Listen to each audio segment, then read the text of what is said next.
Hello students. तो अब कुछ इम्पोर्टेंट पॉइंट्स बताने हैं आपको डीएनए के बारे में, जो कि आपको आगे जाके 1 नंबर में मिल सकते हैं। पहला है कि यूकैरियोटिक डीएनए में हमेशा जी प्लस सी की वैल्यू, यानी जी प्लस सी का अमाउंट हमेशा लेस देन रहेगा ए प्लस टी के अमाउंट से। तो यूकैरियोटिक सेल किस किस में होता है? हमारे पास 5 किंगडम क्लासिफिकेशन है। उस 5 किंगडम क्लासिफिकेशन के अंदर से जो हमारा प्रोकैरियोटिक सेल है वो सिर्फ मोनेरा के अंदर होता है। बाकी 4 यानी एनिमल, प्लांट, फंगस और प्रोटिस्ट, इसके अंदर यूकैरियोटिक सेल होता है। तो अगर सेल यूकैरियोटिक है तो उसके अंदर जी प्लस सी हमेशा लेस देन होगा ए प्लस टी से। पहला पॉइंट आपको समझ में आ गया।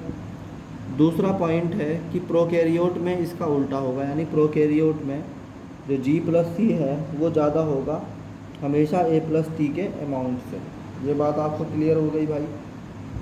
तीसरा पॉइंट है कि प्रोकैरियोट के अंदर जो मेल्टिंग पॉइंट होता है वो हमेशा ज़्यादा होता है इन कंपैरिजन टू यूकैरियोट। तो melting point of DNA means separation of 2 strand due to breaking of hydrogen bonding. ये कह रहा कि अगर हमें मेल्टिंग पॉइंट निकालना है डीएनए का,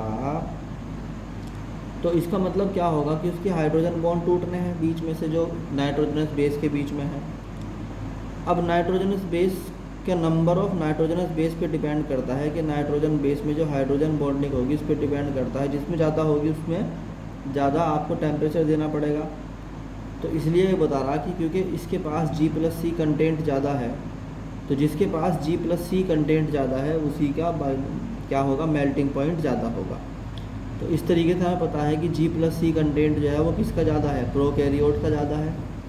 इसलिए प्रोकैरियोट का हमेशा मेल्टिंग पॉइंट ज़्यादा होता है यूकैरियोट से। यही फोर्थ पॉइंट है, हम कह सकते हैं in other words the TM for prokaryotic DNA is more than TM of eukaryotic DNA.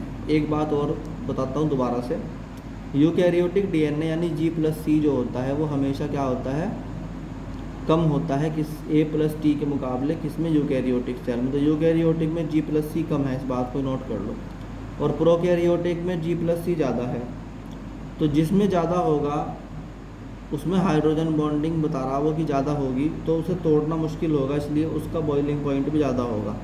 तो क्योंकि जी प्लस सी का अमाउंट ज़्यादा किस में है, प्रोकैरियोटिक में है, तो इसलिए उसका भी मेल्टिंग पॉइंट ज़्यादा होगा प्रोकैरियोटिक डीएनए का, और यूकैरियोटिक डीएनए का कम होता है। ये बात थी मेल्टिंग पॉइंट का क्या संबंध है। तो हम कहते हैं melting point is directly proportional amount of G plus C. इसे याद कर लीजिए अच्छी तरीके से, समझ में आया? Thank you.